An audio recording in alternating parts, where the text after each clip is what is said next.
नमस्कार, मेरा नाम हीरल कवलानी है। मैं प्रेमचंद की कहानी सुनाने जा रही हूँ जिसका शीर्षक है बड़े घर की बेटी। बेनी माधव सिंह गौरीपुर गांव के जमींदार और नंबरदार थे। उनके पितामह किसी समय बड़े धन धान्य से संपन्न थे। गांव का पक्का तालाब और मंदिर, जिनकी अब मरम्मत भी मुश्किल थी, उन्हीं के कीर्ति स्तंभ थे। कहते हैं इस दरवाजे पर हाथी झूमता था। अब उसकी जगह एक बूढ़ी भैंस थी जिसके शरीर में अस्थि पिंजर के सिवा और कुछ भी शेष न रहा था, पर दूध शायद बहुत देती थी, क्योंकि एक न एक दिन आदमी हांडी लिए उसके सिर पर सवार ही रहता था। बेनी माधव सिंह अपनी आधी से अधिक संपत्ति वकीलों को भेंट कर चुके थे।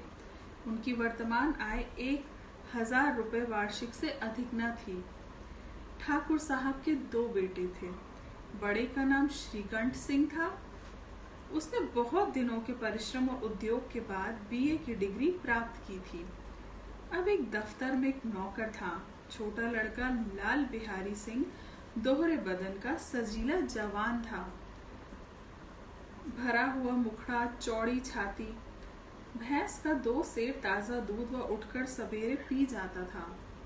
श्रीकंठ सिंह की दशा बिल्कुल विपरीत थी। इन नेत्र प्रिय गुणों को उन्होंने बीए इन्हीं 2 अक्षरों पर न्यौछावर कर दिया था। इन 2 अक्षरों ने उनके शरीर को निर्बल और चेहरे को कांतिहीन बना दिया था। इसी से वैदिक ग्रंथों पर उनका विशेष प्रेम था। आयुर्वेदिक औषधियों पर उनका अधिक विश्वास था। शाम सवेरे उनके कमरे से प्रायः खरल की सुरीली कर्ण मधुर ध्वनि सुनाई दिया करती थी। लाहौर और कलकत्ते के वैद्यों से बड़ी लिखा पड़ी रहती थी।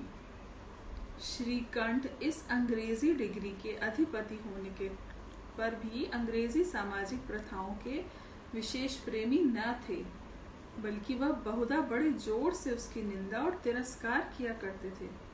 इसी से गांव में उनका बड़ा सम्मान था। दशहरे के दिनों में वो बड़े उत्साह से रामलीला होते और स्वयं किसी न किसी पात्र का पाठ लेते थे। गौरीपुर में रामलीला के वही जन्मदाता थे। प्राचीन हिंदू सभ्यता का गुणगान उनकी धार्मिकता का प्रधान अंग था। सम्मिलित कुटुंब के तो वह एक मात्र उपासक थे।